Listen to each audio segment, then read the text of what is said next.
Hey guys, thanks for joining me for another Dissidia Final Fantasy Opera Omnia video, and today we're going to do a character guide on Zidane. Zidane I had ready to go. I had him green. He was my first ever green character. So all I really, and I had his armor blue already too, so all I really had to do was slap the C90 on him and he was good to go.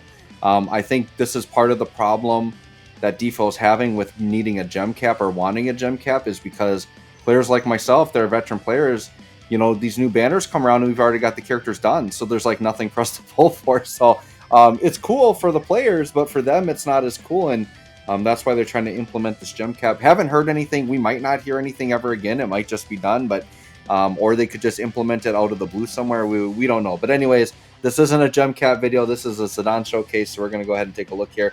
So for Zidane, we're going to take a look at his passives, his spheres, his artifacts, and we'll jump into the showcase. Now with Zidane, he is one of those characters that has bonus weapons, so we're going to talk about that first. Some weapons that you might not obviously know about because they're not on banners, that if you want to get your Zidane fully maxed out. So let's go ahead and look into his weapon guide here. So the first one you want to look at is this one here. It's called the Verdant Slasher. This one can be purchased with power tokens from the weapon shop. It's an additional 15 CP, so he's got two different 15 CPs. This is actually a very good one. It's a party attack and max brave buff for the party after doing a debuff, which Zidane is all about debuff. So yeah, that's a very good one to have. And then he has one of the mannequin weapons as well. Once again, this is obtained from Act 2, Chapter 5. So if you just go through Act 2, Chapter 5, beat all the stuff in there, you should get one of these mannequin weapons for all of the main protagonists, and you'll be good to go. So that one there, it adds brave damage to the skill 1, and then it adds 40% brave gain to a skill 2. So that's definitely notable enough that I would definitely go for it and get it. And do not sell the mannequin weapon until you have it maxed out. Once it's maxed out with the red check mark, you're good to go, right? Okay, so there's Zidane there. Let's go ahead and look at the artifacts. So artifacts, he's just an attack 108, max brave 330, like super basic, right? Attack 108, max brave, that's all you want to do there. And then for the spheres, he does have some interesting sphere slots. So he's got 2 E slots and an A slot because he is like a debuffing unit. The A slot, you just want to go your standard like attack or brave damage. So my A slot actually isn't a good one. I have Zidane's own. So while there's a debuffed enemy, max brave. So sure, I'll take max brave, like that's okay. But because it's a full sphere, I don't have a slot remover to take it off. So I would prefer to put something else on there that would affect attack and brave damage. I actually would shout out Rydia here as a very good one to throw on, just because hers has to do with weakness damage, and Zidane actually, part of his kit allows him to do weakness damage against debuffed enemies. So like, and Rydia's does attack and brave damage, which is a very good one, right? So that's definitely one you could throw on. But basically just, you know, look through your A slots, see what you got. But yeah, this one right here, I would totally go this one if you want like a really powerful Zidane.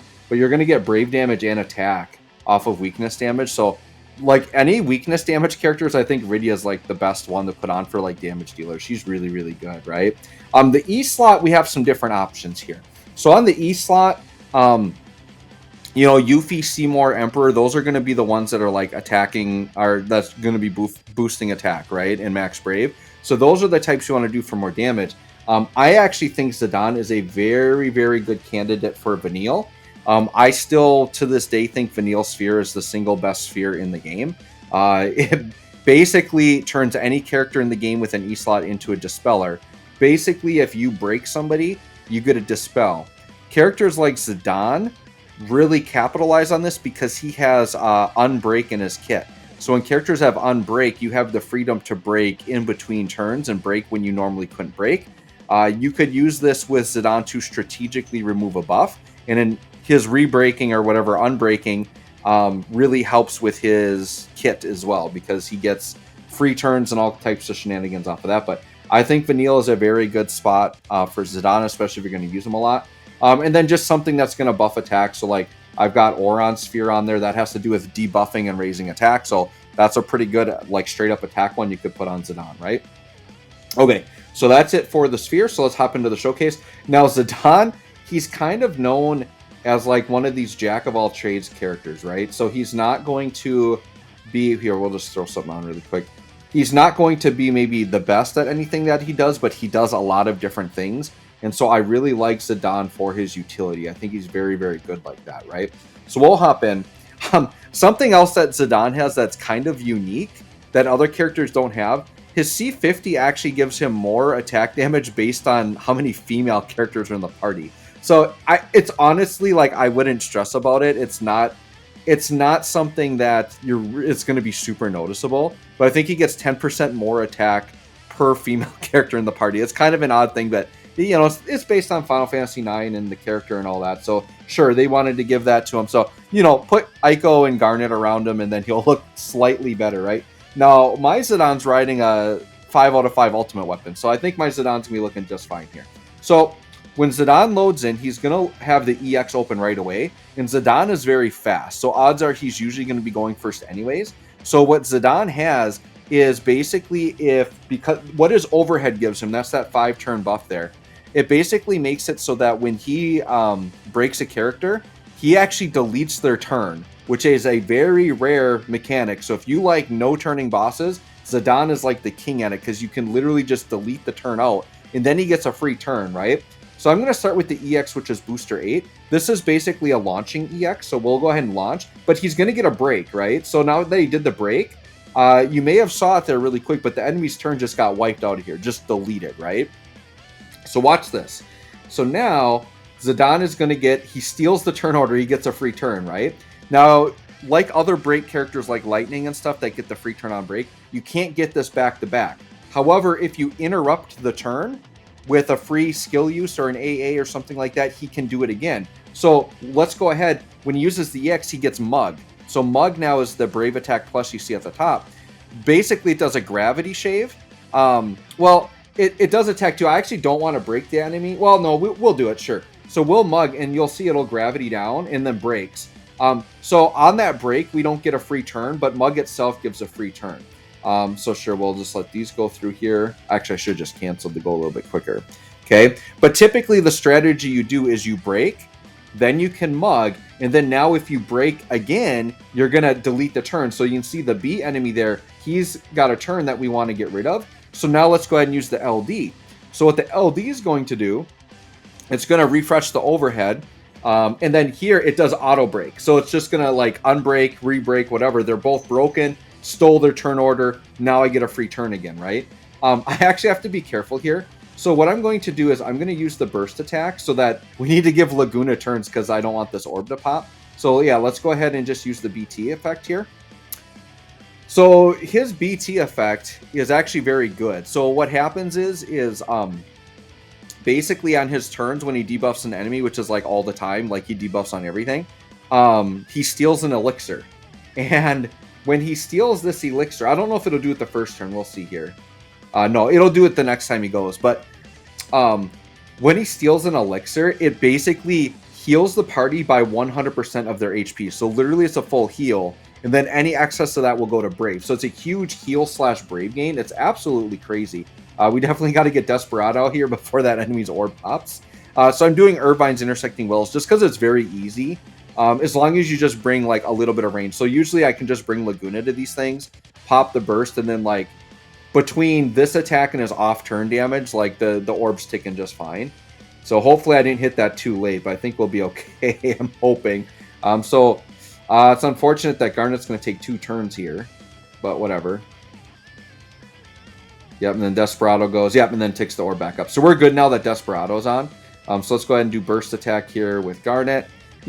Got to make, she's from Zidane's game. She's going to make him look better, so we might as well put Garnet on the team. Now, so for team comp-wise, with these characters that like want to break and get free turns, using a character like Garnet actually is not as good of an idea. So using like off-turn damage characters that will like interrupt Zidane's turn actually isn't good. Because what can happen is like Zidane might have a turn where he can break, and then Garnet will interrupt and break before his turn comes, and then Zidane's got broken enemies already. So characters like Zidane, you actually kind of want to avoid that off turn if you really want to focus on like getting the breaks and stuff, right? Okay, so we did the burst attack. So now what's going to happen is we're going to be stealing some elixirs up, right? Now what we'll do, because we can get free turns, so his LD, which we used already, once again, it did that rebreak or whatever, we get an HP attack called HP Solution 9. It's not the strongest attack, but it unbreaks, which is super useful, right? So you're in a situation like this, I want another free turn with Zidane.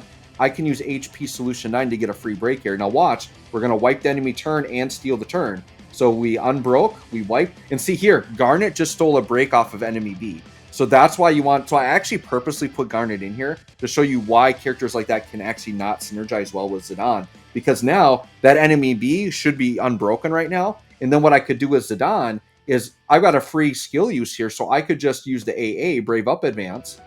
And then bam, now if I break, I can steal a turn again, right? But now because Garnet broke, if I want a free turn, I've got to do Solution 9 again, which I can, that's fine.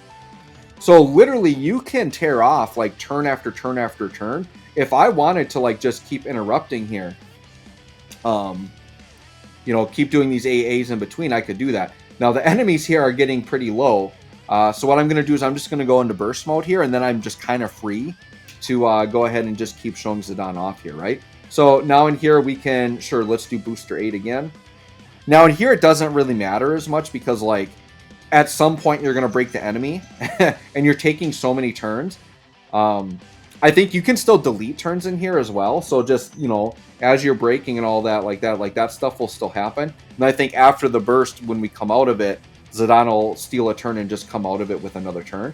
But we got to get this Desperado to start ticking here.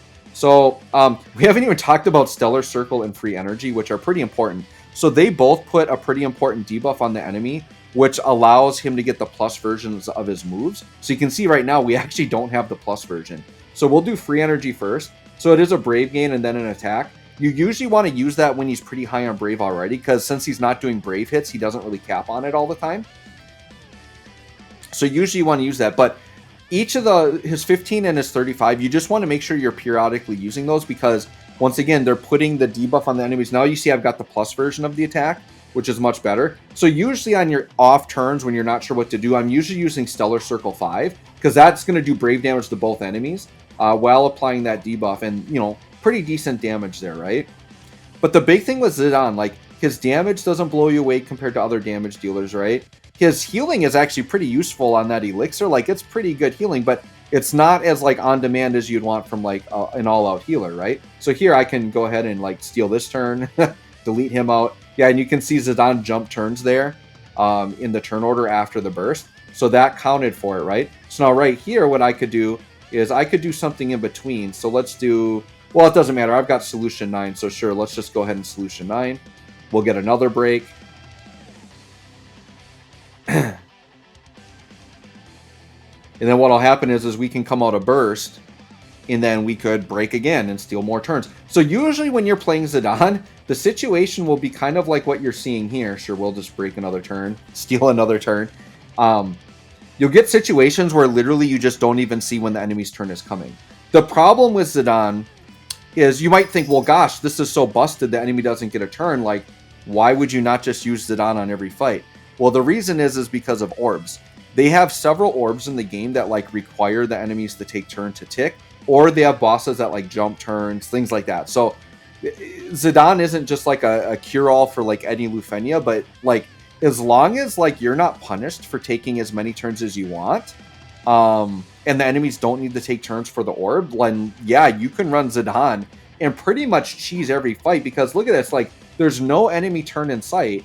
With chaining all of these free turns and steals together, like there's just nothing they can do, right? So here, I'm pretty sure I'm on an in-between turn here, so I could mug as like a break in between turns, right? We already popped an enemy.